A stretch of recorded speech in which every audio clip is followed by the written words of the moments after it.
അല്ലയോ വഴുപോക്ക, ഇത് പിടിച്ചോ. യാത്രക്കാരായ മനുഷ്യ, ഇത് പിടിച്ചോളൂ.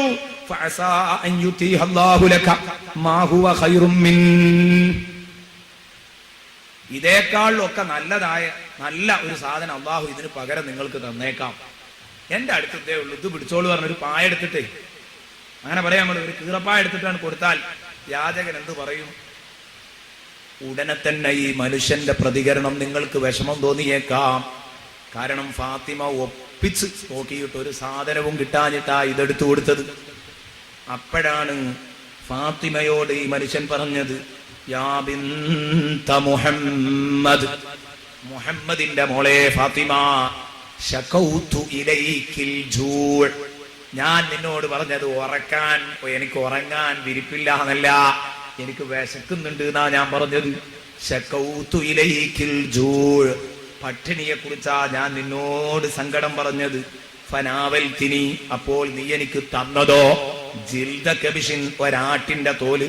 ഫമാദാ അന സാനിഉം ബിഹി, ഫാത്തിമ ഞാൻ ഇതെന്ത് ചെയ്യാനാ, ഇതെനിക്ക് തിന്നാൻ പറ്റോ ഫാത്തിമ എന്ന് ചോദിച്ചപ്പം ബഹുമാനപ്പെട്ട ഫാത്തിമയുടെ മനസ്സങ്ങ് തകർന്നു പോയി.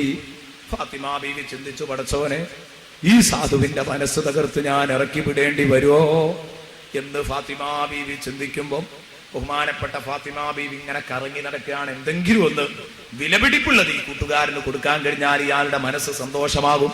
അങ്ങനെ കറങ്ങുന്നതിന്റെ ഇടയിലാണ് ഫാത്തിമയുടെ കഴുത്തിൽ കിടക്കുന്ന മാല ഫാത്തിമയുടെ ശ്രദ്ധയിൽപ്പെട്ടത്. അതാ ബിസ്മി ചൊല്ലി ആ മാലയും ഊരി ആ മാലയങ്ങ് കൊടുത്തിട്ട് പറഞ്ഞു, ഖുദുഹു വബിഉഹു ഫഅസല്ലാഹു അൻ യുഅവ്വിളക ബിഹി മാ ഹുവ ഖൈറും മിൻ, ഇത് പിടിച്ചോളൂ, കൊണ്ടുപോയി കിട്ടുന്നതിന് വിറ്റോളൂ, ഇതിന് നിങ്ങൾക്ക് എന്തായാലും അല്ലാഹു ഖൈറായ എന്തെങ്കിലും ഒന്ന് നിങ്ങൾക്ക് ഇതിന് പകരം തരൂലേ എന്ന് പറഞ്ഞപ്പോ യാത്രക്കാരന് നല്ല സന്തോഷമായി. കാരണം ഈ മാല കിട്ടിയല്ലോ, ഇഷ്ടം പോലെ വകുപ്പായി. കാരണം ഒരു നേരത്തെ ഭക്ഷണത്തിനല്ല മാലയുള്ളത്. ഈ മാല കിട്ടിയ സന്തോഷത്തിൽ ഈ മാലയും വാങ്ങി ഇദ്ദേഹം നേരെ നല്ല സന്തോഷത്തോടെ, ഫാത്തിമ ബീവിയും സന്തോഷത്തിലാണ്. കാരണം യാചകനെ തിരിച്ചയക്കേണ്ടി വന്നില്ലല്ലോ എന്ന അവസ്ഥയാണ് ഫാത്തിമ ബീവിക്കുള്ളത്. ബഹുമാനപ്പെട്ട ഫാത്തിമ ബീവി ആ സംതൃപ്തിയിലാണ്. ഈ മനുഷ്യൻ നേരെ വരുന്നു ഇലാ ഹദ്റത്തി റസൂലില്ലാഹി സ്വല്ലല്ലാഹു അലൈഹി വസല്ലം, നബി തങ്ങളുടെ അടുത്തേക്കാണ് ഇദ്ദേഹം നേരെ കടന്നു വന്നത്. നബി സല്ലല്ലാഹു അലൈഹി വസല്ലമ തങ്ങള് കടന്നു വന്ന ഉടനെ തന്നെ ചോദിച്ചു, എന്ത്? നബി തങ്ങൾ ചോദിച്ചു, എന്തേ എന്റെ ഫാത്തിമ വല്ലതും തന്നോ എന്ന് ചോദിച്ചപ്പോ ഇദ്ദേഹം പറഞ്ഞ മറുപടി, യാ റസൂലല്ലാഹ് ലഖദ് അഅതത്നി ഫാത്തിമ ഹാദൽ ലിഖ്ദ്, ഫാത്തിമ തന്നത് ഈ മാലയാണ് നബിയേ എന്ന് പറഞ്ഞ് ആ മാല അങ്ങ് എടുത്തപ്പോ, അത് കാണിച്ചപ്പോ ഫാത്തിമ ഇത് വിറ്റ് ഇതിന് പകരം എന്നോട് ഭക്ഷണം വാങ്ങാൻ പറഞ്ഞിട്ടുണ്ടെന്ന് പറഞ്ഞപ്പോ ഫബകാ റസൂലുള്ളാഹി, ഹബീബ് പൊട്ടി പൊട്ടി അങ്ങ് കരഞ്ഞു. പടച്ചവനെ, എന്റെ മോള് ആകെ അവളുടെ ആസ്തിയാ ഒരു മാലയാണ്, അതെന്റെ മോള് കഴുത്തിൽ നിന്ന് പൊട്ടിച്ച് ഈ സാധുവിന് കൊടുത്തല്ലോ. ഹബീബ് കരയുന്നത് ദുഃഖവും സന്തോഷവും എല്ലാം മിക്സ്ഡ് ആയിട്ടാണ് ഹബീബ് ഈ കരയുന്ന കണ്ണുനീർ. ആ കണ്ണുനീരിൽ ദുഃഖവും സങ്കടവും സന്തോഷവും സന്താപവും എല്ലാം കലർന്നിട്ടുണ്ട് ഈ കണ്ണുനീരിൽ. ഹബീബ് സങ്കടപ്പെട്ട് കരഞ്ഞു. അപ്പോഴാണ് അമ്മാർ ഇബ്നു യാസിർ റളിയല്ലാഹു അൻഹുമ ആ സദസ്സിൽ നിന്ന് എഴുന്നേറ്റിട്ട് പറഞ്ഞു, അത്അദനു ലീ യാ റസൂലല്ലാഹ് ബിശിറാഇഹി, നബിയേ ഇത് വാങ്ങാൻ നിങ്ങൾ എനിക്ക് സമ്മതം തരുമോ? ഈ മാല ഇയാളിത് കിട്ടണ കാശിന് കൊടുക്കും, ഞാൻ ഇത് വാങ്ങിക്കോട്ടെ എന്ന് അമ്മാർ ഇബ്നു യാസിർ ചോദിക്കുന്നു. ഹബീബിന്റെ പൊട്ടിക്കരച്ചിൽ അമ്മാർ കാണുന്നു. അമ്മാർ ചോദിച്ചു, നബിയേ ഈ മാല ഞാനിങ്ങ് വാങ്ങിക്കോട്ടെ? നബി തങ്ങൾ പറഞ്ഞു, വാങ്ങിക്കോ അമ്മാറെ, ഒരു കുഴപ്പമില്ല, ഹലാലായ സ്വത്ത്, നീ വാങ്ങിക്കോ. ഇസ്തരിഹിയ അമ്മാർ ഫലവിസ്തറകാഹുലു സഖലൈനി മാ അദബഹുമുല്ലാഹ് ബിന്നാർ എന്ന് നബി സല്ലല്ലാഹു അലൈഹി വസല്ലം പറഞ്ഞു. ജിന്നും ഇൻസും മുഴുവൻ കൂറായിട്ട് ഈ സാധനം വാങ്ങിയെങ്കിൽ, ഈ സാധുവിന്റെ പട്ടിണി അകറ്റാൻ എന്റെ മോളുടെ മാല വിൽക്കുന്നതില് ജിന്നും ഇൻസും മുഴുവൻ കൂറായെങ്കിൽ അവരെ അല്ലാഹു നാളെ നരകം കൊണ്ട് ശിക്ഷിക്കുകയില്ല, വാങ്ങിക്കോ എന്ന് സയ്യിദുനാ മുഹമ്മദ് റസൂലുള്ളാഹി. ഇയാൾ ഈ സന്തോഷത്തിൽ ഇത് വാങ്ങി. മാത്രമല്ല ഫാത്തിമ ബീവിന്റെ കഴുത്തിലിട്ട മാലയാണല്ലോ, അത് തന്റെ ഭാര്യ കഴുത്തിലിട്ട് പറഞ്ഞാൽ അതിലൊരു പവറുണ്ട്. അതൊക്കെ വിശ്വസിക്കുന്നവരായിരിക്കുമല്ലോ സഹാബത്ത്. നമ്മളെ കൂട്ടത്തിലുള്ള തലതിരിഞ്ഞവരെ പോലെ ആവില്ലല്ലോ. അതൊക്കെ വിശ്വസിക്കുന്നവരായിരിക്കും, ബറക്കത്തിലൊക്കെ വിശ്വാസമുള്ളവരായിരിക്കും. അപ്പൊ അതുകൊണ്ട് വാങ്ങി ഇയാളോട് ചോദിച്ചു. അറാബിയോട് ഈ അമ്മാർ ചോദിച്ചു എഴുന്നേറ്റിട്ട് റളിയല്ലാഹു അൻഹു, ബികം തബീഉ, എത്ര ഉറുപ്പ്യക്ക് അത് കൊടുക്കുക യാ അറാബി, അറാബി നിങ്ങൾ എത്ര ഉറുപ്പ്യക്ക് ഇത് കൊടുക്കുന്നു ചോദിച്ചു. ഇയാളുടെ മറുപടി, ബിശിബാത്തിൻ മിനൽ ഖുബ്സി വല്ലഹ്മി ഉദ്ഹിബു ബിഹാ ജുവാതി വബുർദത്തിൻ യമാനിയ അസ്തുറു ബിഹാ ഉറതി വഉസല്ലി ഫീഹാ ലിറബ്ബി വദീനാരി യുബല്ലിഗുനി ഇലാ അഹ്ലി. ഇത്ര കിട്ടിയാൽ മതി. വലിയൊരു മാലന്റെ വില പറയാം. എന്ത്? ബിശിബാത്തിൻ മിനൽ ഖുബ്സി, ഒരു നേരം കഴിക്കാനുള്ള റൊട്ടി. ഞാൻ പറയാം ഇതിനെന്താ കിട്ടേണ്ടി വെച്ചപ്പോ, ഒരു നേരം കഴിക്കാനുള്ള, അത്രയും കുടുങ്ങിയിട്ടുണ്ട് ഈ സാധു. ഒരു നേരം കഴിക്കാനുള്ള റൊട്ടി, ഒരു നേരം കഴിക്കാനുള്ള ഇറച്ചി, പള്ള നിറയെ റൊട്ടിയും ഇറച്ചിയും തന്നാൽ ഉദ്ഹിബു ബിഹാ ജുവാതി, അതുകൊണ്ട് എന്റെ വിശപ്പ് എനിക്ക് നീക്കിക്കളയാലോ, ദൂരീകരിക്കാലോ. ബുർദത്തിൻ യമാനിയ, യമനിൽ ഉൽപ്പാദിപ്പിക്കുന്ന യമനി പുതപ്പ്, നല്ല മുന്തിയ തരം ഒരു യമനി പുതപ്പ്, അസ്തുറു ബിഹാ ഉറത്തി, എനിക്ക് അതുകൊണ്ട് എന്റെ ഔറത്തൊന്ന് മറക്കാനാണ്. എന്നിട്ട് ഉസല്ലി ഫീഹാ ലിറബ്ബി, ആ വസ്ത്രത്തിൽ നിന്ന് എനിക്ക് എന്റെ റബ്ബിന് വേണ്ടി ഒന്ന് നിസ്കരിക്കണം. ഞങ്ങൾ ഇതൊക്കെ കേൾക്കുമ്പോ കണ്ണിങ്ങനെ നിറയാൻ ഈ സാധുവിന്റെ പ്രതികരണം. അപ്പൊ എനിക്ക് അതിന് പറ്റിയൊരു അവസരമാണല്ലോ. ശരി, അതും പോരാ, ദീനാരിൽ ഒരു ദീനാറും അതിന്റെ പുറമെ തരണം. യുബല്ലിഗുനി ഇലാ അഹ്ലി, ഇവിടുന്നാണ്ട് വീട്ടിലെത്താനുള്ള വണ്ടിക്കൂലിയും. ഇപ്പൊ എന്തേ പറഞ്ഞത്? ഒരു നേരം കഴിക്കാനുള്ള ഇറച്ചിയും പത്തിരിയും, ഒരു വസ്ത്രം ഔറത്ത് മറക്കാൻ പറ്റിയ ഒരു യമനി പുതപ്പും, വീട്ടിലെത്താനുള്ള ഒരു ഉറുപ്പിയും ഒരു ദീനാറും. ഇത് തന്നാ ഞാൻ പൊയ്ക്കോളാം, ഇത് തരാന്ന് പറഞ്ഞു. അപ്പൊ ഇദ്ദേഹം എഴുന്നേറ്റിട്ട്, അമ്മാർ എഴുന്നേറ്റിട്ട് പറഞ്ഞു, അതൊന്നും വേണ്ട, ഇതൊരു മാലയല്ലേ, കാര്യമായിട്ട് നിങ്ങൾ വില പറയേണ്ടതിന്, നിങ്ങളെന്താ ഇത്രയും ചീപ്പ് റേറ്റ് പറയുന്നത് ഇതിന്? അമ്മാർ റളിയല്ലാഹു അൻഹു ഈ സാധനം, അമ്മാർ റളിയല്ലാഹു അൻഹു വലിയ സമ്പന്നനായിരുന്നു ബഹുമാനപ്പെട്ട അമ്മാർ റളിയല്ലാഹു അൻഹു ആദ്യ കാലഘട്ടത്തിൽ. പിന്നെ അതൊക്കെ ദീനിനു വേണ്ടി ചെലവഴിച്ച് ബഹുമാനപ്പെട്ടവർ അവസാന കാലഘട്ടമാകുമ്പോഴേക്ക് അമ്മാർ റളിയല്ലാഹു അൻഹു ക്ഷീണിച്ചു തുടങ്ങിയിരുന്നു. ആ അമ്മാർ റളിയല്ലാഹു അൻഹു എഴുന്നേറ്റിട്ട് പറഞ്ഞു, ലക 20 ദീനാറ, ഒരു ദീനാറല്ല ഈ ചോദിച്ച വീട്ടിലെത്താനുള്ള 20 ദീനാറ് തരാം. 200 ദിർഹമും തരാം. 20 സ്വർണ്ണ നാണയം, 200 വെള്ളി നാണയം, വബുർദത്തുൻ യമാനിയ, ഒരു യമനി പുതപ്പ്, വറാഹിലതി, വീട്ടിലെത്താനുള്ള ഒരു ഉറുപ്പ്യല്ല, വണ്ടിക്കൂലിയല്ല, എന്റെ ഈ പ്രൈവറ്റ് വാഹനം നീ എടുത്തോ, ഞാൻ നിനക്ക് തരാം. തുബല്ലിഗുക ഇലാ അഹ്ലിക്, നീ നിന്റെ വീട്ടിലേക്ക് ഈ വാഹനത്തുമ്മൽ അങ്ങ് പോയിക്കോ, ഈ വാഹനം നിന്റെ വീട്ടിലെത്തിച്ചു തരും. നിനക്കൊരു വാഹനവും അങ്ങ് തരാം.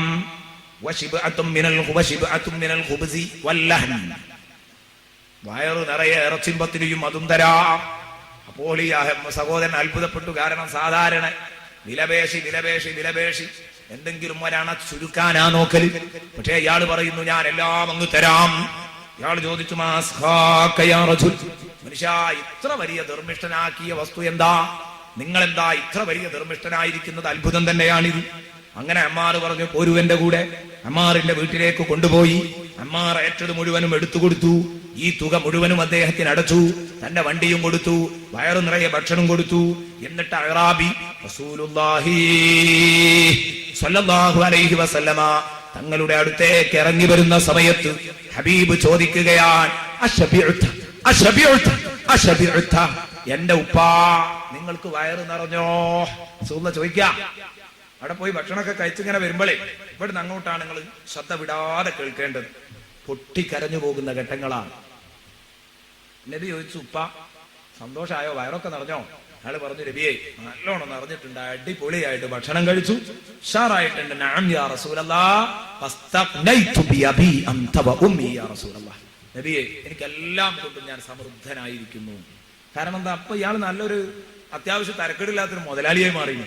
200 ദിർഹം, 20 ദീനാർ, ഒരു സ്വന്തമായ ഒരു വണ്ടി എല്ലാം ഇയാളുടെ കൈവശമുണ്ട്. ഇയാൾ പറഞ്ഞു, നബിയെ എല്ലാ നിലക്കും റാഹത്താണ്, പരമറാഹത്താണ്.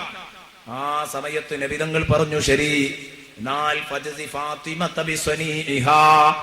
എന്റെ മോള് ഫാത്തിമ, അവളുടെ കഴുത്തിലുള്ള ആകെയുള്ള ഒരു മാല, ആ മാല സ്വർണമാല നിങ്ങൾ കൂരിത്തന്നെങ്കിൽ എന്റെ ഫാത്തിമക്ക് വേണ്ടി ഒന്ന് പ്രാർത്ഥിച്ചുകൂടെ?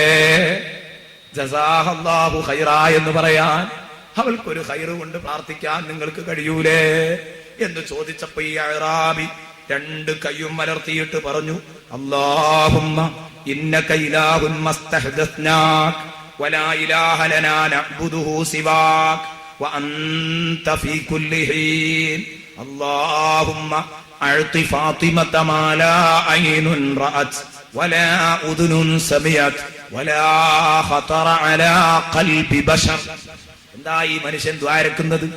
ഈ മനുഷ്യൻ ദ്വാരന്നു, പടച്ചവനെ അല്ലാഹുമ്മ ഇന്നക ഇലാഹുൻ മസ്തഹ്ദസ്നാക, പടച്ചവനെ നീ ഇലാഹാൻ, നിന്നെ ഞങ്ങൾ പുതുതാക്കി ഉണ്ടാക്കിയ ഇലാഹല്ല, നീ നേരത്തെ ഇലാഹാൻ.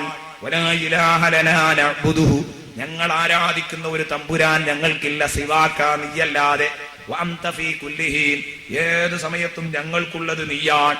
അല്ലാഹുമ്മ, അതുകൊണ്ട് പടച്ചവനെ അഅ്തി ഫാത്തിമ, ഈ ഫാത്തിമാക്ക് നീ കൊടുക്കണേ പടച്ചോനെ, ഹബീബിന്റെ മകൾ ഫാത്തിമാക്ക് നീ കൊടുക്കണേ. മലായ മുറാത്ത് ഒരൊറ്റ കണ്ണും കണ്ടിട്ടില്ലാത്ത, വലാ ഉദുനും സമയത്ത് ഒരു ചെവിയും കേട്ടിട്ടില്ലാത്ത, വലാ ഖതറ അലാ ഖൽബി ബശർ, ഒരു മനുഷ്യ മനസ്സിൽ സങ്കല്പിക്കാൻ പോലും കഴിയാത്ത, ഉദിക്കുക പോലും ചെയ്യാത്ത, സാങ്കല്പിക ലോകത്ത് പോലും നടക്കാത്ത അനുഗ്രഹങ്ങൾ ബഹുമാനപ്പെട്ട ഫാത്തിമാക്ക് നീ കൊടുക്കണേ അല്ലാഹ്.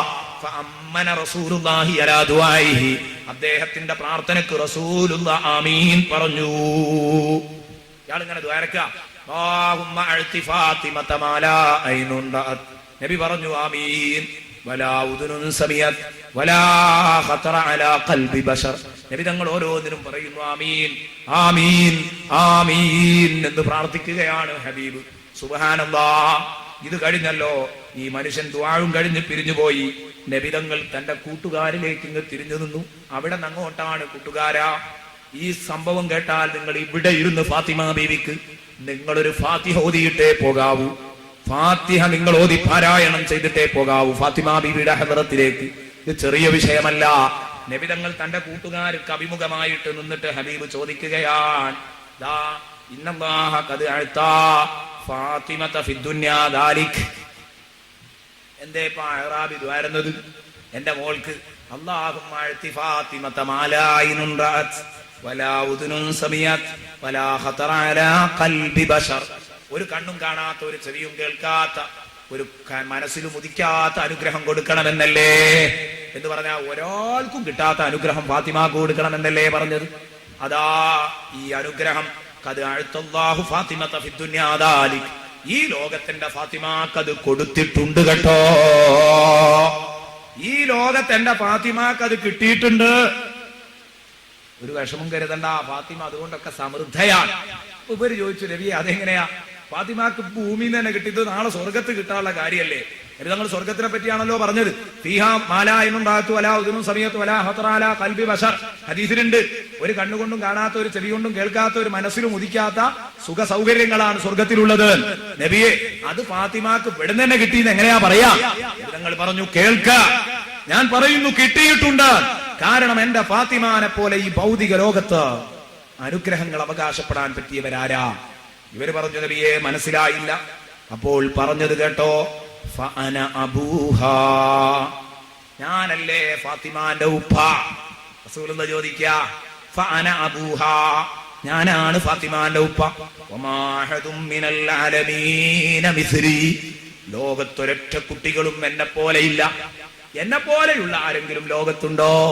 ആ ഉപ്പയുടെ മോളല്ലേ ഫാത്തിമാന്റെ ഉപ്പയാരാണെന്ന് ചോദിച്ചാൽ ഞാനാണെന്നല്ലേ മറുപടി. ലോകത്തെന്നോട് തുല്യരായ ആരെങ്കിലും ഉണ്ടോ? ഞാൻ തികച്ചും ഒരു അസാധാരണ മനുഷ്യനല്ലേ? ചില ആളുകൾക്കൊക്കെ തോന്നിയേക്കാം ഹബീബ് നമ്മളെ പോലെയാണെന്ന്. ഹബീബ് പറയുന്നു, അല്ല, ലസ്തു കമിസ്ലിക്കും, ബുഖാരിയുടെ ഹദീസാൻ, ഞാൻ നിങ്ങളെ പോലെയല്ല. നബി തങ്ങൾ പറയുന്നു, എന്നെ പോലെ ലോകത്താരുമില്ല. എന്നിട്ട് ഞാൻ അവളുടെ ഉപ്പയാകാൻ കഴിഞ്ഞു എന്നത് അവളുടെ ഭാഗ്യമല്ലേ? വഅലിയും ബഅലുഹാ, അവളുടെ പുതിയ പിളയാരാ? അവളുടെ മാരനാരാ? അലിയാരാൻ. അലി എന്ന മനുഷ്യന്റെ പവർ നിങ്ങൾക്കറിയോ? അലിയാരെ നിങ്ങൾക്ക് കേട്ട് പരിചയമില്ലേ? അലിയാരുടെ പവർ നിങ്ങൾക്കറിയോ സഹാബ? ലൗലാ അലിയുൻ മാ കാന മാ വജത്തു ലഹാ കുഫ്വാ. അലി എന്ന ചെറുപ്പക്കാരനില്ലെങ്കിൽ എന്റെ മോളെ കെട്ടിക്കാൻ ഞാൻ പ്രയാസപ്പെടുമായിരുന്നു. എന്റെ മോൾക്ക് കുഫുവത്തൊരു ഭർത്താവിനെ എനിക്ക് കിട്ടില്ലായിരുന്നു. അലി മാത്രമേ എന്റെ മോൾക്ക് കുഫുവത്ത ഭർത്താവുള്ളൂ എന്ന് നബി തങ്ങൾ പറഞ്ഞു.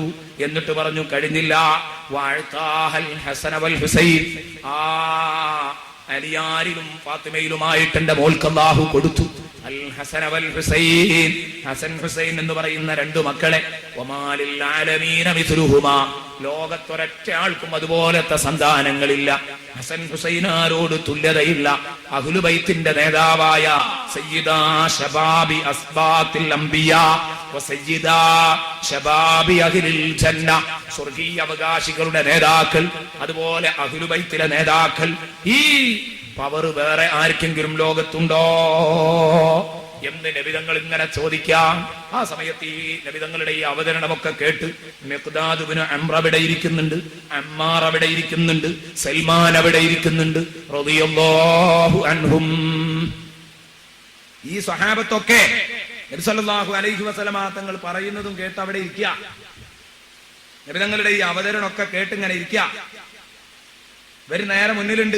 അപ്പൊ നബിക്ക് തോന്നി, ഞാൻ എന്റെ മോളെ പറ്റിയാണല്ലോ ഈ പറയുന്നത്, ഇവർക്കൊരു ചടപ്പ് തോന്നിയാലും വിഷമാണ്. അല്ലാഹു തആല ഈ കാര്യം പറയാൻ പറഞ്ഞു, പറയാതിരിക്കാൻ വയ്യ. എന്നാലും സ്വന്തം മക്കളെ പറ്റി ഇങ്ങനെ പുകഴ്ത്തുമ്പോ ഇവർക്ക് ചടപ്പ് തോന്നണ്ട. നബി തങ്ങൾ ചോദിച്ചു, അവ അസീദുക്കും, ഞാൻ കുറച്ചും കൂടെ എന്റെ മോളെ പറ്റി പറഞ്ഞാൽ നിങ്ങൾ സഹിക്കുമോ എന്നാണ് അതിന്റെ അർത്ഥം. എനിക്ക് കുറച്ചും കൂടെ എന്റെ മോളെ പറ്റി പറയാൻ തോന്നുന്നുണ്ട്, ഞാൻ കുറച്ചും കൂടെ പറയട്ടെ. അവ അസീദുക്കും, അവർ പറഞ്ഞു നഅം യാ റസൂലല്ലാഹ്, പറഞ്ഞോളൂ. നബി തങ്ങൾ പറയുന്നു, അതാനി ജിബ്രീൽ, ഞാൻ തന്നെ പൊക്കിയാകുകയാണെന്ന് കരുതരുത്, എന്റെ സ്വന്തം മകളെ പൊക്കി പറയുകയാണെന്ന് മനസ്സിലാക്കരുത്. ജിബ്രീൽ ഇപ്പൊ എന്റെ അടുത്ത് വന്നു. എന്നിട്ട് ജിബ്രീൽ എന്നോട് പറഞ്ഞേ, വഖാല ഇന്നഹാ ഇദാ ഹിയ ഖുബിലത്, ഇവളുടെ റൂഹ് പിടിച്ചു കഴിഞ്ഞാൽ വദുഫിനതു ഫീ ഖബരിഹാ, അവളുടെ ഖബറിൽ മറമാടിക്കഴിഞ്ഞാൽ തുസ്അലു, ഇവളോട് ചോദിക്കും, എല്ലാവരോടും ചോദിക്കും പോലെ, മൻ റബ്ബുക്കി, ആരാണ് നിന്റെ റബ്ബ്? നമ്മളോടൊക്കെ ചോദിക്കും മൻ റബ്ബുക, ആരാണോ നിന്റെ റബ്ബ്? ആ സമയത്ത് ഇവളോട് ചോദിക്കും മൻ റബ്ബുക്കി, ആരാണ് നിന്റെ റബ്ബ്? ഫതഖൂലു അല്ലാഹു റബ്ബി, അവൾ പറയുന്ന മറുപടി എല്ലാവരും പറയും പോലെ പറയും, അല്ലാഹുവാണ് എന്റെ റബ്ബ്. സുമ്മ തുസ്അലു, അത് കഴിഞ്ഞിട്ട് അവളോട് ചോദിക്കും, നബിയെ, ജിബ്രീലാ പറയുന്നത്, നിങ്ങളെ മകളോട് ചോദിക്കും, മൻ നബിയുക്കി, മോളെ ആരാണ് നിന്റെ നബി? എല്ലാ മുഅ്മിനീങ്ങളും പറയും മുഹമ്മദുൻ നബിയേ.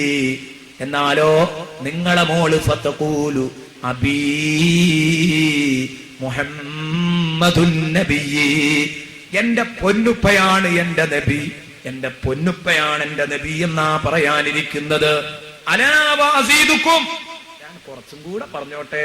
കണ്ടങ്ങള് നബി സല്ലല്ലാഹു അലൈഹി വസല്ലം പറയുന്നത്, ഞാൻ കുറച്ചും കൂടെ പറഞ്ഞാൽ നിങ്ങൾ സഹിക്കോ? വീണ്ടും ചോദിക്കുന്നു ഹബീബ്, ഞാൻ അവളുടെ ഫദ്ല് കുറച്ചും കൂടെ അങ്ങ് പറയട്ടെ. മിൻ ഫദ്ലിഹാ, ഇദാ എന്റെ ഫാത്തിമാക്ക് വേണ്ടി വക്കല ബിഹാ ഫഈലം മിനൽ മലായിക, ഒരു വിഭാഗം മലക്കുകളെ ഈ ഫാത്തിമയുടെ കാര്യത്തിൽ അല്ലാഹു ഏൽപ്പിച്ചിട്ടുണ്ട്. മിൻ ബൈനി ഐദീഹാ വമിൻ ഖൽഫിഹാ വഅൻ യമീനിഹാ വഅൻ ശിമാലിഹാ, അവളുടെ വലതുഭാഗത്തും അവളുടെ ഇടതുഭാഗത്തും അവളുടെ മുമ്പിലും അവളുടെ പിമ്പിലും മാലാക്കമാരെ അല്ലാഹു നിർത്തിയിട്ടുണ്ട്. എന്തിന്? അവൾക്ക് അപകടം വരുമ്പം അവളെ രക്ഷിക്കാൻ. വഹും മഅഹാ ഫീ ഹയാതിഹാ, അവളുടെ ജീവിതകാലത്ത് ആ മലക്കുകൾ അവളുടെ കൂടെയുണ്ട്. വഇൻദ ഖബരിഹാ, അവളെ ഖബറടക്കുമ്പോൾ ഖബറിന്റെ അടുത്തുണ്ടാകും. ബഅദ മൗതിഹാ യുക്സിറൂന സ്വലാത്ത അലൈഹാ, അവളുടെ മേലിൽ ആ മലക്കുകൾ സ്വലാത്ത് ചൊല്ലും, കാരുണ്യം കൊണ്ട് പ്രാർത്ഥിക്കും. വഅലാ അബീഹാ, അവളുടെ പിതാവായ എന്റെ മേലിലും. വബഅലിഹാ, അവളുടെ പുതിയാപ്പിളക്കും. വബനീഹാ, അവളുടെ മക്കൾക്കും. ഫമൻ സാറനീ ബഅദ വഫാതി, അതുകൊണ്ട് ഞാൻ വഫാത്തായതിന്റെ ശേഷം എന്നെ ആരെങ്കിലും സന്ദർശിച്ചോ, ഫകഅന്നമാ സാറനീ ഫീ ഹയാതി, എന്റെ ജീവിതകാലത്ത് എന്നെ സന്ദർശിച്ചതുപോലെയാണ്. വമൻ സാറ ഫാത്തിമ, ഇനി വേണ്ട, ആരെങ്കിലും ഫാത്തിമാനെ വിസിറ്റ് ചെയ്തോ, ഫകഅന്നമാ സാറനീ, അവനും എന്നെ സന്ദർശിച്ചതുപോലെയാണ്. സയ്യിദുനാ മുഹമ്മദുർ റസൂലുള്ളാഹി. നബിതങ്ങൾ ഫാത്തിമാനെ പറ്റി, ഫാത്തിമ ഈ ഒരു മാല ഊരിക്കൊടുത്തതിന് ഒരുപാട് ഒരുപാട് ഒരുപാട് പറഞ്ഞു. അള്ളാഹുവിന്റെ കൽപ്പനയാണ്. പറഞ്ഞപ്പോഴേക്ക് ആ സദസ്സിൽ അമ്മാർ റളിയല്ലാഹു അൻഹു എഴുന്നേറ്റു. അമ്മാർ റളിയല്ലാഹു അൻഹു എഴുന്നേറ്റിട്ട് പറഞ്ഞു, നബിയേ, യാ റസൂലല്ലാഹ്, ഞാനൊന്ന് വീട്ടിൽ പോയി വരട്ടെ. കാരണം ഇതൊക്കെ കേട്ടപ്പോഴേക്ക് പിന്നെ അമ്മാറിന് ഈ മാല പൊരേ വെക്കാൻ കഴിയുന്നില്ല. ഫാത്തിമാന്റെ പവർ കേട്ടപ്പോഴേക്ക് അമ്മാർ പറഞ്ഞു, നബിയെ ഞാനൊന്ന് പോകട്ടെ. അമ്മാർ വീട്ടിൽ പോയി നല്ല കസ്തൂരി കൊണ്ട് ഈ മാല സുഗന്ധം, ശരിക്ക് ഇതിനെ സുഗന്ധമാക്കി, ശരിക്ക് അതിൽ സുഗന്ധദ്രവ്യം പൂശി, അതിന്റെ ശേഷം ഒരു യമനി ശീലക്കഷ്ണത്തിൽ പുതപ്പിൽ അതിനെ പൊതിഞ്ഞിട്ട് തനിക്ക് കിട്ടിയ ഖൈബർ യുദ്ധത്തിൽ നിന്ന് കിട്ടിയ ഗനീമത്ത് സ്വത്തിൽ സഹ്മ് എന്ന് പറയുന്ന അതിൽ നിന്ന് കിട്ടിയ ഊഴം എന്ന നിലക്ക് അത് തന്നെ അയാൾ പേരിട്ടു ഈ അടിമക്കുട്ടിക്ക്. സഹ്മ് എന്ന് പറയുന്ന ഒരു അടിമക്കുട്ടി. ആ അടിമക്കുട്ടിയെ അയാൾ വിട്ടു. ആരുടെ അടുത്തേക്കാ വിട്ടത്? റസൂലുള്ളാഹിയുടെ അടുത്തേക്ക്. ഇത് കൊടുത്തിട്ട് പറഞ്ഞു, ഇത് റസൂലുള്ളാഹിക്കാണെന്ന് പറയണം മോനെ, ഇത് റസൂലുള്ളാഹിക്ക് കൊടുക്കണം, അമ്മാർ തന്നതാണെന്ന് പറയണം. ഈ കുട്ടി അതുമായി വന്നു, റസൂലുള്ളാഹിന്റെ കയ്യിലേൽപ്പിച്ചു. റസൂലുള്ളാഹിനോട് പറഞ്ഞു, നബിയേ ഇത് അമ്മാർ തന്നതാണ്, എന്റെ നേതാവ് അമ്മാർ തന്നതാണ്. മാത്രമല്ല എന്നോടും കൂടെ നീ റസൂലുള്ളാഹിക്കാണ് ഇന്ന് തൊട്ട് എന്ന് പറഞ്ഞിട്ടുണ്ട്, എന്നെ നിങ്ങളുടെ അടിമയാക്കിയിട്ടുണ്ട്, ഞാൻ ഇന്നു മുതൽ അങ്ങേക്ക് ഹിദ്മ ചെയ്ത് വിടക്കൂടാം എന്ന് പറഞ്ഞപ്പോ റസൂലുള്ളാഹി പൊട്ടിക്കരഞ്ഞുകൊണ്ട് പറഞ്ഞു, മോനെ ഇന്തനിഖീല ഫാത്തിമ, എന്റെ മോളടുത്ത് കുട്ടനെ പോകണം, ഈ മാലയുമായി പോകണം. എന്നിട്ട് ഈ മാല എന്റെ മോൾക്ക് കൊടുക്ക. എനിക്ക് അടിമ വേണ്ട, എന്റെ മോൾക്ക് ഒത്താശ ചെയ്ത് അവിടെ കൂടിക്കോ. എന്റെ പിഞ്ചുമോനെ, ചെറിയ മോനെ, കൊച്ചുമോനെ, നീ എന്റെ ഫാത്തിമക്ക് സേവനങ്ങൾ ചെയ്ത് അവളുടെ വീട്ടുജോലികൾ നോക്കി അവിടെ കൂടിക്കോ എന്ന് പറഞ്ഞു. ഈ അടിമ മാലയുമായി വന്നു. ബഹുമാനപ്പെട്ട ഫാത്തിമ ബീവിയോട് നബി പറഞ്ഞത് പറഞ്ഞു, ഇതാ ഇതെന്റെ നേതാവ് അമ്മാർ തന്നതാണ്, നിങ്ങൾക്ക് വേണ്ടി തന്നതാണ്, മാത്രമല്ല എന്നോട് ഇവിടെ നിൽക്കാൻ വേണ്ടി പറഞ്ഞിട്ടുണ്ട്. ഇത് കേട്ടപ്പോഴേ ബഹുമാനപ്പെട്ട ബീവി ഫാത്തിമ റളിയല്ലാഹു അൻഹ ആ മാല ഇങ്ങെടുത്ത് എന്നിട്ട് പറഞ്ഞു, മോനെ മോനെ എന്തിനെനിക്കടിമ? എനിക്കടിമ വേണ്ട മോനെ, ഞാൻ നിന്നെ അള്ളാഹുവിന് വേണ്ടി ഇത്തുക്ക് ചൊല്ലി മോനെ, എനിക്കെന്റെ മാല മതി. അങ്ങനെ ആ മാല കടുത്തിരിട്ട് ഈ കുട്ടിയെ ഇത്തുക്ക് ചൊല്ലിയപ്പം ഫളഹിക്കൽ ഗുലാം, ആ ചെറിയ കുഞ്ഞൻ ഒന്ന് ഹൃദ്യമായി അങ്ങ് പുഞ്ചിരിച്ചു. ആണ് ചിരിച്ചു കുട്ടി. ചിരിച്ചപ്പോ ഫാത്തിമ ബീവി ചോദിച്ചു, മാ യുളഹിക്കുക യാ ഗുലാം, എന്തേ മോനെ ഈ ചിരിക്കാൻ കാരണം? ഇങ്ങനെയൊക്കെ ആയിട്ട് നീ എന്തിനാ ചിരിക്കുന്നത്? അപ്പോൾ പറഞ്ഞു, ഒന്നുമല്ല,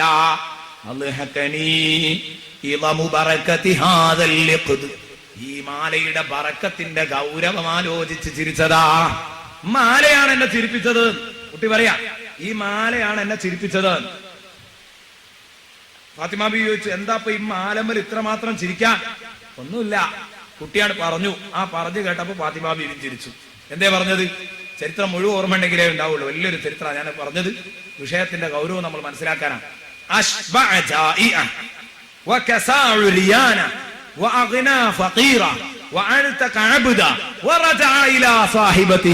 ഇത് ആലോചിച്ചിട്ടാ ഞാൻ ചിരിച്ചത്. വിശന്ന ഒരാൾക്ക് വയറു നിറയെ ഈ മാല കൊടുത്തു. ഏത്? ആ സാധുവിന് വയറു നിറച്ചത് ഈ മാലയാണ്. നഗ്നനായ ഒരാളെ ധരിപ്പിച്ചു, അയാൾക്ക് മുണ്ട് കിട്ടി. ആ നഗ്നനെ ധരിപ്പിച്ചത് ഈ മാലയാണ്. അതുകൊണ്ടൊരു വിശന്നു വലഞ്ഞ ഒരാൾക്ക് വയറു നിറയെ കൊടുത്തു. നഗ്നനായ ഒരാളെ ധരിപ്പിച്ചു. ഫക്കീറ, ഒരു സാധുവിനെ മുതലാളിയാക്കി. അത് മൂന്ന് ഒരാളെ പറ്റി തന്നെയാ, പക്ഷെ മൂന്ന് വിഷയമായിട്ട് കുട്ടിയും അവതരിപ്പിച്ചു. അയാൾ സ്വന്തം ഒരു വണ്ടി വരെയുള്ള മുതലാളിയായി, കുഴപ്പമില്ലാത്ത ഒരാളായി മാറി. എന്നിട്ട് ഫാത്തിമ ബീവിയോട് പറഞ്ഞു, അല്ല അവിടെ നിൽക്കുന്നുണ്ടോ? ഇല്ല. ഒരടിമയെ അത് ഇതുക്ക് ചെല്ലുകയും ചെയ്തു. ഞാനിപ്പോ അടിമച്ചങ്ങലയിൽ നിന്ന് മോചിതനായത് നിന്റെ ഈ മാല കൊണ്ടാണ്. അവിടെ ഒന്നുമല്ല ഇതിന്റെ അത്ഭുതം. മാല അതിന്റെ ഉടമക്ക് തന്നെ തിരിച്ചു കിട്ടുകയും ചെയ്തു, ഒരു നഷ്ടവുമില്ലാതെ. എത്ര സേവനങ്ങൾ ഇവിടെ ചെയ്തു, മാല ഉടമക്ക് തന്നെ തിരിച്ചു കിട്ടി. പക്ഷേ എത്രയെത്ര സേവനങ്ങളാ ഫാത്തിമ നിന്റെ ഈ മാല കൊണ്ട് ഒപ്പിച്ചെടുക്കാൻ കഴിഞ്ഞത് എന്ന് ചോദിച്ച്, എത്ര കണ്ണീരാണ് ഫാത്തിമ നിങ്ങളുടെ ഈ മാല കൊണ്ടൊപ്പാൻ കഴിഞ്ഞത് എന്ന് പറഞ്ഞപ്പോ ബഹുമാനപ്പെട്ട ഫാത്തിമ ബീവിയും തന്റെ മനസ്സ് നിറയെ സന്തോഷിച്ചു പോയി. ഫാത്തിമ ബീവിയും ചിരിച്ചുപോയി. ഞാൻ പറഞ്ഞു വന്നത്, അള്ളാഹുവിന്റെ ഹബീബ് സ്വന്തം തന്റെ അടുത്ത് യാചിച്ചു വന്നവന് കൊടുക്കാനൊന്നുമില്ലെങ്കിൽ, തന്റെ സുഹൃത്തിനോട് സഹകരിക്കാൻ നബിതങ്ങൾക്ക് കഴിയില്ലെങ്കിൽ അത് കഴിയുന്ന മാർഗം ഹബീബ് പറഞ്ഞു കൊടുക്കുമായിരുന്നു എന്ന് പറയുമ്പോഴാണ് എന്റെ കൂട്ടുകാർ ചിന്തിക്കേണ്ടത്. തന്റെ ഡിപ്പാർട്ട്മെന്റുമായി ബന്ധപ്പെടാത്ത അപേക്ഷകളുമായി തന്റെ അടുത്തേക്ക് കടന്നു വരുന്ന വിദ്യാഭ്യാസമില്ലാത്ത ഉപ്പമാരെ, വിദ്യാഭ്യാസമില്ലാത്ത സാധുക്കളെ അവഗണിക്കുന്ന ഓഫീസർമാരുണ്ട്. ആ ആളെത്ര ഉയർന്നവനാണെന്ന് അവന് തോന്നിയാലും അയാള് മൃഗലെവലിൽ നിന്ന് അല്പം പോലും ഉയർന്നിട്ടില്ല. ഈ ഉപ്പയുടെ അജ്ഞതയാണ് ഇയാളുടെ ഡിപ്പാർട്ട്മെന്റുമായി ബന്ധപ്പെടാത്ത കാര്യങ്ങൾ അന്വേഷിച്ച് ഇയാളുടെ അടുത്തേക്ക് എത്തിച്ചത്. ഈ കടലാസ് ഒന്ന് ശരിപ്പെടുത്തി തരുമോ എന്ന് ചോദിച്ച് വില്ലേജിൽ കൊണ്ടുപോകേണ്ടത് പഞ്ചായത്തിൽ കൊണ്ടുവന്നത് ഉപ്പയുടെ അജ്ഞത കൊണ്ടാ, ഉപ്പയുടെ അറിവ് കുറവ് കൊണ്ടാ. ഇത് നീ ഒരിക്കലും പൊട്ടിത്തെറിയായി അതിനെ നേരിടരുത്. മറിച്ച് ഇത് ഇവിടെയല്ല, നീ വില്ലേജിലാണ് ഉപ്പ നിങ്ങൾ ഇത് കൊണ്ടുപോയി കൊടുക്കേണ്ടതെന്ന് മാന്യമായി പറഞ്ഞു കൊടുത്താൽ ആ ഉപ്പക്ക് ഇവനോട് സന്തോഷം തോന്നും. അല്ല, താനിരിക്കുന്ന ചെയറിന്റെ ഭാരം, താനിരിക്കുന്ന ചെയറിന്റെ കനമറിയാത്ത തന്തേ എന്ന് വിളിച്ച് പുച്ഛഭാവത്തോടെ തള്ളാൻ പാടില്ല. അങ്ങനെ തള്ളുന്നുണ്ടോ? പരസ്പര സഹകരണം ഈ മനുഷ്യന് ഇല്ലെന്നാണ് അതിന്റെ അർത്ഥം. എന്നല്ല, മറ്റുള്ളവർ തന്നെ പോലെ ഉയരത്തിലെത്താത്തവർ എല്ലാവരും ചെറുതായി കാണുന്ന ഇയാൾ, ഞാൻ പറഞ്ഞത് അദ്ദേഹത്തിൽ എത്ര ഉയർന്ന സ്റ്റേജിലാണ് അയാൾ ഇരിക്കുന്നതെങ്കിലും, എത്ര ഉയർന്ന ചെയറിലാണ് അയാൾ ഇരിക്കുന്നതെങ്കിലും അയാളെ മൃഗീയത വിട്ടുമാറിയിട്ടില്ല. മൃഗീയതയുടെ ഒരംശം അയാളിലുണ്ട്. ഹബീബ് നോക്ക് നിങ്ങൾ, സ്വന്തം അനസ് റളിയല്ലാഹുവിനെ കുറിച്ച് നമ്മൾ പറഞ്ഞില്ലേ? ആ അനസ് റളിയല്ലാഹു എന്ന് പറഞ്ഞു, ഖദംതു നബിയ്യ സ്വല്ലല്ലാഹു അലൈഹി വസല്ലം, ഞാൻ ഹബീബിന് ഖിദ്മ ചെയ്തിട്ടുണ്ട്. 10 സിനീൻ, നീണ്ട 10 കൊല്ലം ഹബീബിന്റെ ഓഫീസ് ബോയ് ആയിട്ട്. ഫമാ ഖാല ലീ ഉഫ്, നബി തങ്ങൾ എന്നോട് ഛേ എന്ന് പറഞ്ഞിട്ടില്ല. വലാ ലിമ സനഅത, എന്തിനേടോ നീ അത് ചെയ്തത്? വലാ ലാ സനഅത, എന്തേ നീ അത് ചെയ്യാതിരുന്നത്? ഇങ്ങനെ എന്നോട് നബി തങ്ങൾ പറഞ്ഞിട്ടില്ല എന്ന് പറയുമ്പോൾ അനസ് റളിയല്ലാഹു അൻഹു നബി സല്ലല്ലാഹു അലൈഹി വസല്ലമ തങ്ങളിൽ നിന്ന് കാണുന്നത് ഏതൊരു ഓഫീസ് ഭരണമാണെന്നറിയോ? നീണ്ട 10 കൊല്ലത്തെ ഓഫീസ് ഭരണം. അവിടെ ചർച്ചാ വിഷയമാകുന്നു കണ്ണുരുട്ടലില്ലാത്ത, പിരിച്ചുവിടലില്ലാത്ത, കർക്കശ സ്വഭാവത്തിൽ പെരുമാറ്റമില്ലാത്ത നീണ്ട 10 കൊല്ലത്തെ അനസ് റളിയല്ലാഹു അൻഹുവിന്റെ പരിചയം, ഹബീബിന്റെ ഓഫീസ് ഭരണചിത്രം ബഹുമാനപ്പെട്ട അനസ് റളിയല്ലാഹു അൻഹു വിശദീകരിച്ചു തരുന്നു. ഇത് നമ്മൾ ശ്രദ്ധിക്കണം.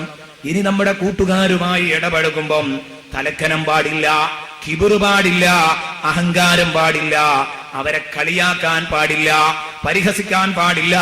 കൂട്ടുകാരുമായി ഇടപഴകുമ്പോൾ 3 രൂപത്തിലാണ് ഇടപഴക്കം വരിക. ഒന്ന്, കൂട്ടുകാരന്റെ അഭാവത്തിൽ മറ്റൊരു കൂട്ടുകാരൻ വന്ന് അവനെ പറ്റി എന്തെങ്കിലും വേണ്ടാത്തരം പറഞ്ഞു തരിക. 2, തന്റെ കൂട്ടുകാരനെ കൺമുമ്പിൽ കിട്ടുക. 3, തന്റെ കൂട്ടുകാരന്റെ അഭാവത്തിൽ മറ്റൊരാളോട് അവനെ പറ്റി നമ്മൾ എന്തെങ്കിലും അങ്ങോട്ട് പറയുക. ഈ 3 ശൈലിയെയും വിശുദ്ധ ഖുർആനിലെ സൂറത്തുൽ ഹുജുറാത്ത് കൈകാര്യം ചെയ്തിട്ടുണ്ട്. ഇൻഷാ അല്ലാഹ് എന്റെ പ്രിയപ്പെട്ട സഹോദരന്മാരോട് നാളെ ഞാൻ പറയുന്നത് മുഴുവനും സൂറത്തുൽ ഹുജറാത്തിലെ ആയത്തുകൾ ഓതിയിട്ട് എങ്ങനെ മുസ്ലിം സഹോദരന്മാർക്കിടയിൽ സുഹൃത്തുക്കൾക്കിടയിൽ ബന്ധം ഊട്ടിയുറപ്പിക്കാം, എന്തൊക്കെയാണത് തകർക്കുന്ന വിഷയങ്ങളിലെന്ന് സൂറത്തുൽ ഹുജറാത്തിലൂടെ മാത്രം നമുക്ക് നോക്കിക്കാണാം. ഇന്ന് സാധാരണഗതിയിൽ നമ്മൾ ശ്രദ്ധിക്കേണ്ട കുറച്ച് കാര്യങ്ങൾ പറഞ്ഞു എന്ന് മാത്രം. കഴിഞ്ഞിട്ടില്ല. തന്റെ കൂട്ടുകാരനുമായി തമാശ പറയുന്ന ഒരു ശൈലി നബി തങ്ങൾ അത് സ്വീകരിച്ചിരുന്നോ? കൂട്ടുകാരോട് കൂടെ തമാശ പറഞ്ഞിരുന്നു. അതും കൂടെ ഇൻഷാ അല്ലാഹ് കുറച്ച് പ്രതിപാദിച്ച് നമുക്ക് അവസാനിപ്പിക്കാം. മർമ്മം, നബി സല്ലല്ലാഹു അലൈഹി വസല്ലം എപ്പോഴും തമാശ പറയാറുണ്ടായിരുന്നു. പക്ഷെ അത് ഏതു തമാശയാ? അലി റളിയല്ലാഹു അൻഹു പറഞ്ഞു, ലാ ബഅസ ബിഫകാഹത്തിൻ, ലാ ബഅസ ബിഫകാഹത്തിൻ യഖ്റുജു ബിഹൽ ഇൻസാനു മിനൽ ബുഅസ്. ബഹുമാനപ്പെട്ട അലിയും കറമല്ലാഹു വജ്ഹ, ഫലിതം പറയുന്നതിന് കുഴപ്പമില്ല. എങ്ങനത്തെ ഫലിതം? യഖ്റുജു ബിഹൽ ഇൻസാനു മിനൽ ബുഅസ്, മനുഷ്യന് ബോറടിപ്പ് തീർന്നു കിട്ടുന്ന ഫലിതം പറയുന്നതിന് വലിയ കുഴപ്പമൊന്നുമില്ല. ഒരാളിങ്ങനെ എപ്പോഴും ടെൻഷൻ ഒന്ന് അകന്നു കിട്ടാൻ വേണ്ടിയിട്ട് ചെറിയൊരു തമാശയും കാര്യമൊക്കെ പറയാം, അത് പറയാം. അലി റളിയല്ലാഹു അൻഹു പറഞ്ഞതിന്റെ അർത്ഥം അതാണ്. ബോറടിപ്പ് ഒന്ന് തീർന്നിട്ടാൻ, ദുഃഖവും വിഷമമൊക്കെ ഒന്നാണ് നീങ്ങി കിട്ടാൻ വേണ്ടി ചെറിയൊരു തമാശയൊക്കെ പറയാം. പക്ഷെ ആ തമാശയിൽ എന്ത് ചെയ്യരുത്? ആരെയും ആക്രമിക്കരുത്, അപരനെ ആക്രമിക്കരുത്. കൂട്ടുകാർ തമ്മിൽ എന്ത് ചെയ്യാ? തമാശയായിട്ടൊക്കെ പറയാ. അതിൽ വേറൊരാള് ഏത് ചെയ്യരുത്? അയാൾ ആക്രമിക്കലോ ഗീബത്തും നമീമത്തും വരാൻ പാടില്ല. ആ തമാശ പൂർണ്ണമായും ഏതു ചെയ്യണം? ഇസ്ലാമിക മൂല്യങ്ങൾക്ക് കീഴിലുള്ള തമാശയായിരിക്കണം. ഇസ്ലാമിക അധ്യാപനങ്ങളിൽ ഒതുങ്ങിയ തമാശയായിരിക്കണം. നബി സല്ലല്ലാഹു അലൈഹി വസല്ലം തങ്ങളുടെ തമാശകൾ മുഴുവനും അങ്ങനെയായിരുന്നു. എല്ലാവരോടും നബി തങ്ങൾ തമാശ പറഞ്ഞിരുന്നു. ഇടപഴക്കത്തിലെ വളരെ പ്രധാനപ്പെട്ട ഒരു ഘടകമാണ് നല്ല തമാശകൾ. ഞാൻ പറഞ്ഞു, നബി തങ്ങളുടെ തമാശകൾ നമുക്ക് പറയാമായിരുന്നു. ഇന്നിപ്പോ അതിന് സമയമല്ല, സമയം കഴിഞ്ഞു പോയി. ഇന്നാരോ പറഞ്ഞിട്ടുണ്ട് 12 മണിക്ക് തന്നെ ഉസ്താദെ നിർത്തണം. മിനിയാന്ന് പറഞ്ഞു 12:30, 12:45 ആയിക്കോട്ടെ. ഇതെല്ലാം കൂടെ കേട്ടാ സംഗതി ബുദ്ധിമുട്ടാണ്. അതുകൊണ്ട് ഞാൻ പെട്ടെന്ന് അവസാനിപ്പിക്കുകയാണ്. പെട്ടെന്ന് നിർത്തുകയാണ്. നബി സല്ലല്ലാഹു അലൈഹി വസല്ലം തങ്ങളുടെ തമാശ, നബി തങ്ങൾ വല്ലാതെ തമാശ പറയുന്ന ആളായിരുന്നു. എങ്ങനെ? കാര്യമുള്ള തമാശ, അതിലുണ്ടാവും കാര്യം. ഇനി ഒരു ബോറടിപ്പൊക്കെ തീരാൻ വേണ്ടിയുള്ള തമാശ, അതിൽപ്പെട്ടതാണ് ബഹുമാനപ്പെട്ട അലി ഇബ്നു അബീ താലിബ് റളിയല്ലാഹു അൻഹുവിനോട് കൂടെ ഒരിക്കൽ നബി സല്ലല്ലാഹു അലൈഹി വസല്ലം ഭക്ഷണം കഴിക്കുമ്പോൾ അലിയാര് ഭക്ഷണം കഴിക്കാണ്, റസൂലുള്ളാഹി ഭക്ഷണം കഴിക്കുകയാണ്. അപ്പോ ഭക്ഷണം എന്താ? കാരക്കക്കുരു. വീട്ടിലേക്ക് വന്ന അലിയാർക്ക് കൊടുക്കുന്നത് കാരക്കയാ. അപ്പൊ ആ കാരക്ക തിന്ന് അലിയാര് തിന്നുന്നു, റസൂലുള്ളാഹി തിന്നുന്നു. റസൂലുള്ളാഹി തിന്നുന്ന കാരക്കയുടെ കുരു ഒക്കെ അലിയാരുടെ ഭാഗത്തേക്ക് ഇങ്ങനെ ഇട്ടു. റസൂലുള്ളാഹി തിന്നുന്ന കാരക്കയുടെ കുരു അലിയാരുടെ സൈഡിലേക്ക് ഇങ്ങനെ ഇട്ടു. അലിയാർ അത് കണ്ടിട്ടുണ്ട്. നബി എന്തോ പറയാൻ വേണ്ടിയുള്ള പരിപാടിയാണ്, അതിനാ അപ്പയുക്തമായ മറുപടി കൊടുക്കാമെന്ന് കരുതി അലിയാർ അവിടെ നിന്നു. അങ്ങനെ ഭക്ഷണമൊക്കെ കഴിച്ചു കഴിഞ്ഞപ്പോ നബി തങ്ങൾ ചോദിച്ചു, അലി ഈ കാരക്കക്കുരു ഒക്കെ നീ തിന്നതാണോ എന്ന് ചോദിച്ചു.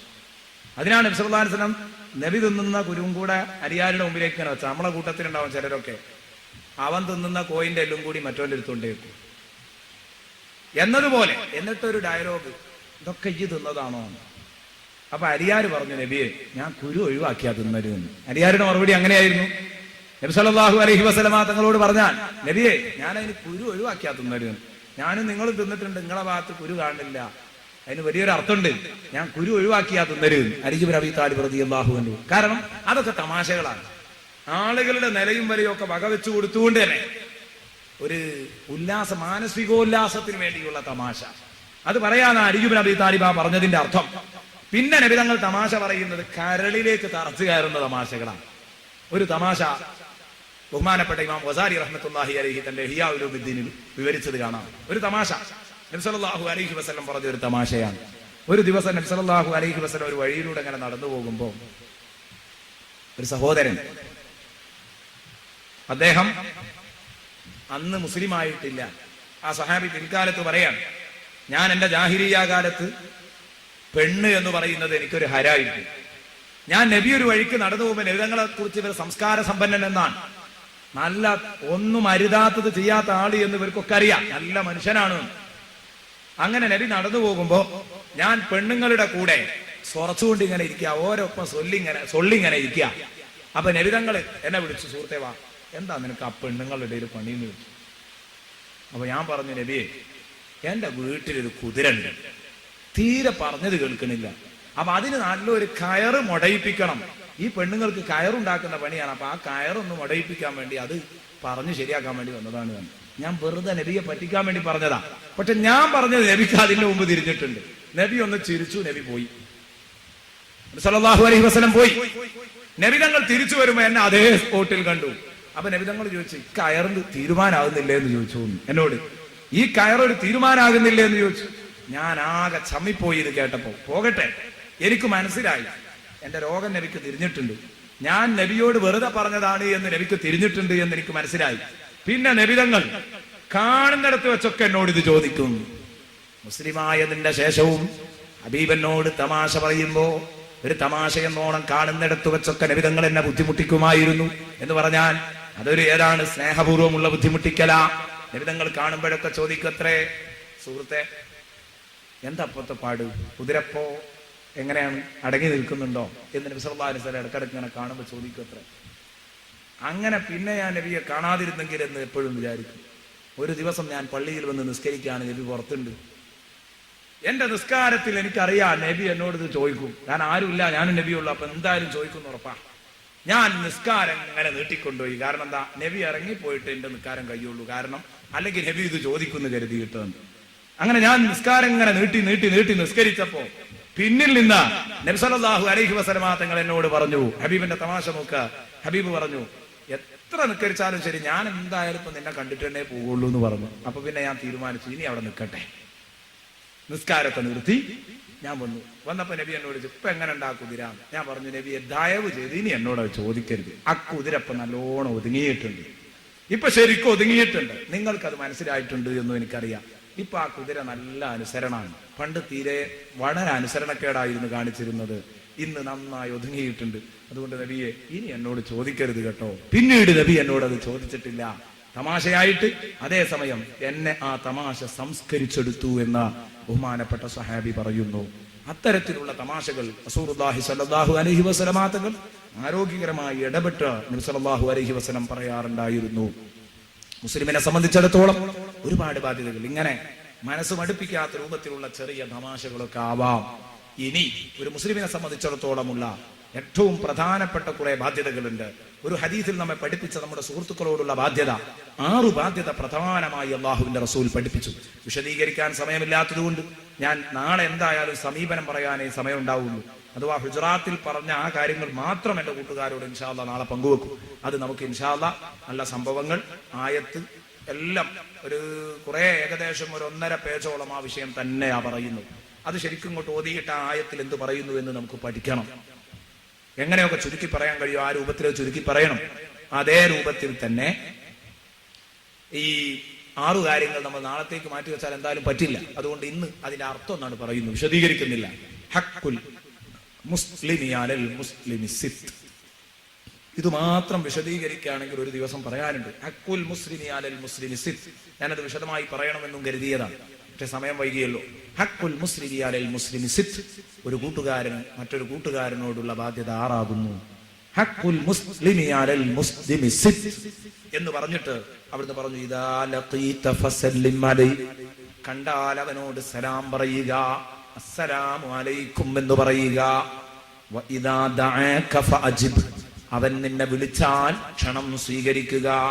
വഇദസ്തൻസഹക ഫൻസഹില.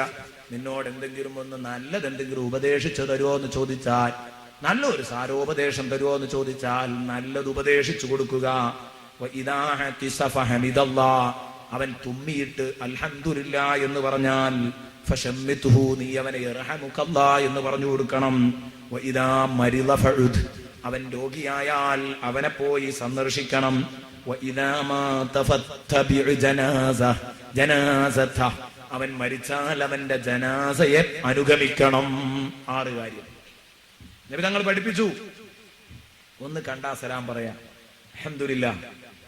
നമ്മുടെ പ്രിയപ്പെട്ട കൂട്ടുകാരൊക്കെ സഹോദരന്മാരൊക്കെയും ഈ ഒരു സ്വഭാവമുള്ളവരാണ്. അസ്സലാമു അലൈക്കും ഇല്ലെങ്കിൽ ആ സ്വഭാവം വളർത്തിയെടുക്കണം. നമ്മുടെ കൂട്ടുകാർ വളരെ നന്നായിട്ട് ഈ സ്വഭാവം ഇന്ന് യഥാർത്ഥത്തിൽ പുലർത്തി വരുന്നുണ്ട്.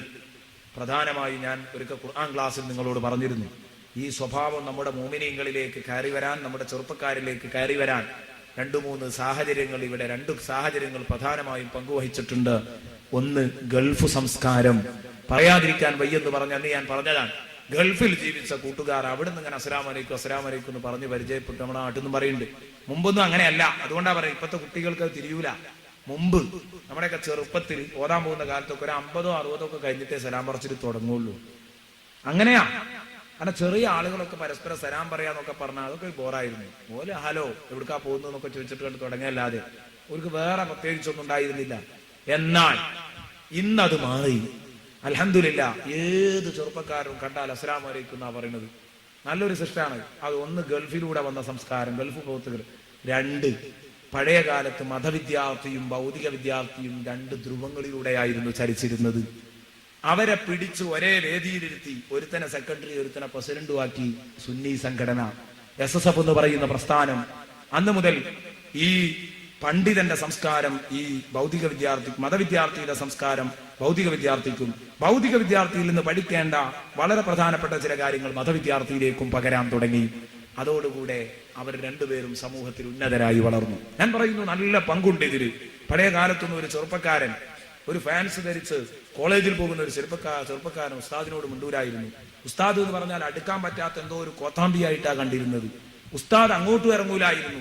ഇന്ന് അങ്ങനെയല്ല. 2 പേരും അങ്ങോട്ടും ഇങ്ങോട്ടും കാണും, സലാം പറയും, ചർച്ച ചെയ്യും, പങ്കുവെക്കും. അതൊരു വല്ലാത്ത അവസ്ഥയാണ്.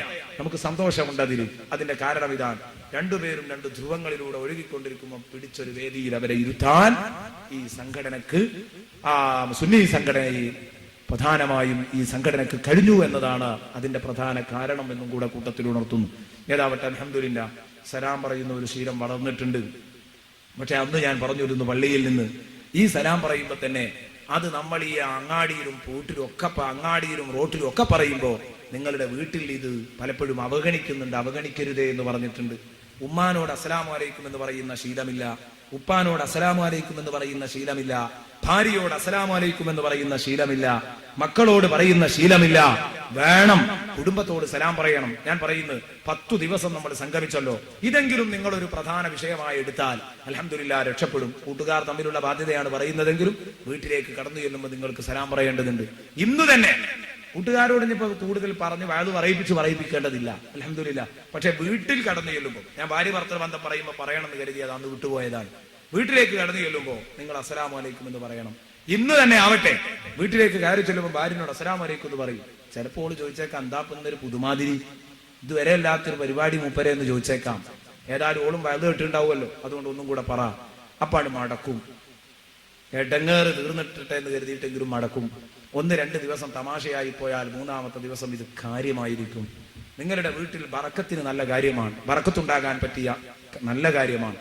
സഹോദരിയോട്, നിങ്ങളുടെ ഭാര്യയോട്, നിങ്ങളുടെ കുട്ടികളോട്, നിങ്ങളുടെ ഉമ്മയോട്, ഉപ്പയോട്, ഇവരോടൊക്കെ ധൈര്യമായി നിങ്ങൾ സലാം പറഞ്ഞ് കടന്നു ചെല്ലണം. ഇത് നിങ്ങൾ ശീലിച്ചാൽ ഏറ്റവും വലിയ ഉപകാരമാണ്. ഞാൻ അന്ന് നിങ്ങളോട് പറഞ്ഞിരുന്നു, ഉമ്മ, ആ ഉമ്മയൊന്നും ഉണ്ടായാലെ ജീവിതത്തിൽ ഒരു പക്ഷേ സലാം കേട്ടിട്ടുണ്ടാകൂല. അതുകൊണ്ടാണ് അന്ന് ഞാൻ പറഞ്ഞു, ഉമ്മാനോട് ഈ വയൽ ആദ്യം ഒന്ന് പറഞ്ഞിട്ട് അല്ലെങ്കിൽ ഉമ്മ തലയെ കൈയ്യട്ടി ആർത്തു പോകും. കാരണം എന്താ, പഠിച്ചോനെ എന്റെ കുട്ടി ഇറങ്ങി പോവുള്ളൂ, അവനൊരു കുഴപ്പമില്ല, ഇനി ഇപ്പൊ എന്താ അവന് പറ്റിയത് എന്ന് ചോദിക്കും. കാരണം ബേജാറായിട്ട്, കാരണം മെന്റൽ ഉണ്ടാവുമ്പോഴാണ് നമ്മൾ ഉമ്മാനോട് വാപ്പാനോട് സലാം പറയാൻ. ഈ അവസ്ഥയൊന്നും ഇല്ലാതിരിക്കാൻ എല്ലാവരും ശ്രദ്ധിക്കണേ എന്ന് എന്റെ പ്രിയപ്പെട്ട കൂട്ടുകാരോട് ഉണർത്തുന്നു. വ്യാപകമായി സലാം പറയുക, അത് ഞാൻ നേരത്തെ ഉണർത്തിയിട്ടുണ്ട്. നേരത്തെ നമ്മൾ ഉണർത്തിയ വിഷയം തന്നെയാണ്. അതാരായിരിക്കണം? ഒരു സുന്നിയായിരിക്കണം എന്ന് നിർബന്ധമുണ്ട്. ഇതെന്തിനാ ഞാൻ പറഞ്ഞത്? ഇന്നലെ പറഞ്ഞപ്പോഴും ചിലർക്കൊക്കെ വിഷമം ഉണ്ടായിട്ടുണ്ടോ എന്ന് എനിക്ക് തോന്നുന്ന, ബിദ്അത്തുകാരനായ അയൽവാസിയോട് സഹകരിക്കരുതെന്ന് പറയുമ്പോ എന്തേ കാഫിറിനോട് സഹകരിക്കാമെന്നും ബിദ്അത്ത്, ഞാൻ ഇന്നലെ തന്നെ പറഞ്ഞിട്ടുണ്ട്, സഹകരണമുള്ള കാഫിറിനോട് സഹകരിക്കാം. നേരെ മറിച്ച് തുറന്ന ശത്രുതയുള്ള അന്യമതസ്ഥനാണെങ്കിൽ അവനോടും സഹകരിക്കാൻ പാടില്ലെന്ന് തന്നെയാണ്. എങ്കിൽ ഇസ്ലാമിനകത്തു നിന്നിട്ട് ഇസ്ലാമിനെ കാർന്നു തിന്നുന്ന, ഇസ്ലാമിന്റെ നേതാക്കന്മാരെ മാനം കെടുത്തുന്ന, ഹബീബിനെ തെറി പറയുന്ന ഇവരെക്കാൾ വലിയ കുഴപ്പക്കാർ ഭൂമിയിലാരും ഇല്ലെന്നതുകൊണ്ട് അവരോട് ഒരിക്കലും നിങ്ങൾ നല്ല സമീപനം കൈക്കൊള്ളാൻ പാടില്ല, സലാം പറയാൻ പാടില്ലെന്ന് മഹാന്മാർ, പണ്ഡിതന്മാർ അവരുടെ കിതാബുകളിൽ പഠിപ്പിച്ചതാണ്. അവരുമായി നിങ്ങൾ എന്ത് ചെയ്യരുത്, ഒത്താശകൾ പങ്കിടരുത് എന്ന മഹാന്മാര് പഠിപ്പിച്ചതാണ്. നമുക്ക് ഇക്കാര്യത്തിൽ വാശിയും ഒരു ദേശവും ഉണ്ടായിട്ടല്ല പറയുന്നത്. പക്ഷെ നമ്മൾ നമ്മുടെ കാര്യം ശ്രദ്ധിക്കാൻ വേണ്ടി പറഞ്ഞു എന്ന് മാത്രം സഹോദരന്മാർ ശ്രദ്ധിക്കണമെന്ന് ഓർമ്മപ്പെടുത്തുന്നു. പിന്നെ നിങ്ങളെ വിളിച്ചാൽ നിങ്ങൾ ഉത്തരം ചെയ്യുക. അവിടെയൊക്കെ കുറെ ഉണ്ട്, വിളിച്ചാൽ പോകാൻ പറ്റാത്ത രൂപവും പറ്റുന്ന രൂപവും നിർബന്ധമാകുന്ന രൂപവും ഒക്കെ ഉണ്ട്. അങ്ങനെ വിശദീകരിക്കാനാണ് നമുക്ക് സമയമല്ല എന്ന് പറഞ്ഞു. ഏതായാലും കല്യാണത്തിന് വിളിച്ചാൽ, സൽക്കാരത്തിന് വിളിച്ചാൽ, ക്ഷണിച്ചാൽ എത്തുക, ഇത് വലിയൊരു കാര്യം. ചിലർക്കൊന്നും ഇത് ഒപ്പിക്കാൻ കഴിയൂല. ക്ഷണിച്ചിടത്തൊക്കെ എത്തണം എന്നെങ്കിൽ വലിയ പ്രയാസമായിരിക്കും. അപ്പൊ ക്ഷണിച്ചിടത്തെത്തണം. ഉപദേശം ചോദിച്ചു വരുമ്പോ ഉപദേശം കൊടുക്കാൻ കഴിയണം. നിന്നോട് ആരെങ്കിലും ഉപദേശം തേടിയാലോ, ഒരു നല്ലൊരു കാര്യം, ഒരു കാര്യത്തിൽ മുശാവറ ചെയ്തിട്ട് അതിനൊരു നല്ല വശം പറഞ്ഞെന്നാന്ന് പറഞ്ഞാൽ അത് അറിയുമെങ്കിൽ പറഞ്ഞു കൊടുക്കണം. അതിന് പിശുക്ക് കാണിക്കരുത്. തുമ്മി അൽഹംദുലില്ലാ എന്ന് പറഞ്ഞാൽ ഇർഹമുക്കല്ലാ എന്ന് പറയണം. അത് കേട്ടാൽ വീണ്ടും യഹ്ദീകുമുല്ലാഹു വയസ്ലിഹു ബാലക്കും എന്ന് പറയുന്നത് ഇതൊക്കെ നമുക്കറിയാവുന്നതാണ്. ഇതൊക്കെ നല്ല ചിട്ടയായി വളർത്തിയെടുക്കുക. കൂട്ടുകാരോടുള്ള ബാധ്യത വിധങ്ങൾ പഠിപ്പിച്ചതാണ്. രോഗിയായാൽ സന്ദർശിക്കുക. പറയാൻ സമയമില്ല, ഒരു കുഞ്ഞിന് രോഗമായിട്ട് ഹബീബ് കാണാൻ പോയ ഒരു അത്ഭുതകരമായ സംഭവമുണ്ട്. പറയാൻ സമയമില്ലാത്തതുകൊണ്ട് ഞാൻ നിർബന്ധമായും അത് കട്ട് ചെയ്യുന്നു. ചെറിയൊരു സംഭവം, പക്ഷേ അത് വല്ലാതെ എടുത്തു പിടിപ്പിക്കുന്ന, മനസ്സിനെ വല്ലാതെ ഉത്തേജിപ്പിക്കുന്ന സംഭവമാണ്. ഇൻഷാ അല്ലാഹ് എല്ലാ വെള്ളിയാഴ്ചയും, ഇത് കഴിഞ്ഞാൽ, നോമ്പ് കഴിഞ്ഞാൽ എല്ലാ വെള്ളിയാഴ്ചയും നമ്മുടെ പള്ളിയിൽ ഖുർആൻ ക്ലാസ് ഉണ്ടാകും. നിങ്ങൾ അങ്ങോട്ട് വരിക. ഇൻഷാ അല്ലാഹ് അവിടെ വെച്ച് ഞാൻ ആ സംഭവം പറയും.